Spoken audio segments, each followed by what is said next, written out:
Hello, my dear audience. Welcome 5 preposition and 5 idioms every day. Number 1.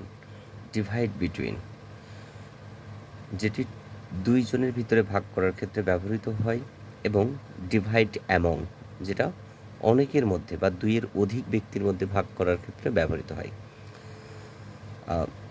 That's important, very important. Divide the mangoes between Ashiq and মিকান।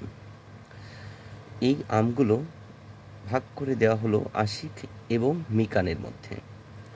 Due to, then due to মানে কারণে, his absence তার অনুপস্থিতি, is due to illness অসুস্থতার কারণে, অসুস্থতার কারণে তার অনুপস্থিত।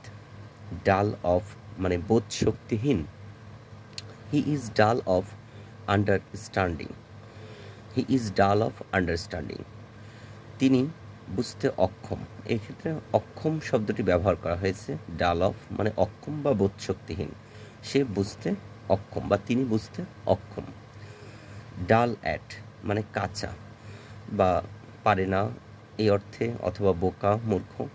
হি ইজ ডাল অ্যাট ইংলিশ, হে ইংরেজিতে বা তিনি ইংরেজিতে কাঁচা বা সে ইংরেজিতে অদক্ষ বা কাঁচা। এগার ফর অ্যান্ড অ্যাবাউট মানে আগ্রহী, এগার ফর অ্যাবাউট আগ্রহী। হি ইজ এগার ফর প্রমোশন ইন সার্ভিস, তিনি চাকরির পদোন্নতিতে, প্রমোশন মানে পদোন্নতি, তিনি চাকরির পদোন্নতিতে আগ্রহী। আরেকটি অর্থ, he is eager about the result, তিনি ফলাফলের আগ্রহী বা তিনি ফলাফল পেতে আগ্রহী ইত্যাদি। দেন 5 ইডিয়মসে number 1, at once beck, BECK। Sorry my dear audience, লেখায় একটু সমস্যা। At once beck, BECK and call.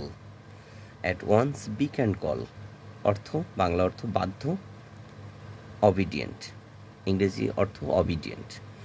He is always at my beck, at my বিক, BECK অ্যান্ড কল, সে সর্বদাই আমার বাধ্য, সে সর্বদাই আমার বাধ্য।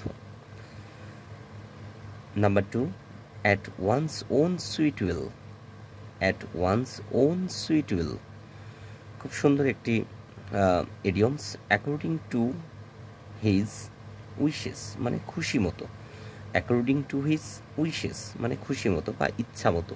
হি still does it at his own sweet will, সে এখনও বা তিনি এখনও এটা করে খুশি মতো বা ইচ্ছা মতো।